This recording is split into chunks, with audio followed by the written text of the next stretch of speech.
ఎందుకెడతాను ఎందుకెడతాను ఉత్తిన దాచుకున్నాను నాన్న. ఉత్తినే దాచుకున్నా. ఎడవద్దు. ఎప్పటికి నేను ఉంటేనే ఉండను కదా. ఏడవద్దు. ఒక్క నిమిషం దాచుకున్నానికి ఇగో డాడీ డాడీ అని ఎడతాను. ఎప్పటికి ఉంటామా? నేను ఉండను కన్నానా. ఏడవద్దు ఏడవద్దు. మంచిగా ఉండాలి, ధైర్యంగా ఉండాలి. సరేనా? సరే, ఓకేనా? ఏడవద్దు. ఎప్పటికి నేను ఉంటేనా ఉండాలి.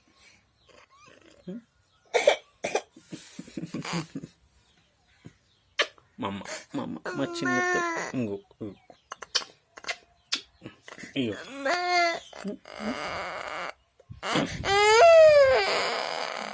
ఇక దాచుకోనిలే, ఇక దాచుకోను. సరేనా? ఐసలబడ్డాడు మమ్మల్ని మా అమ్మ. సరే.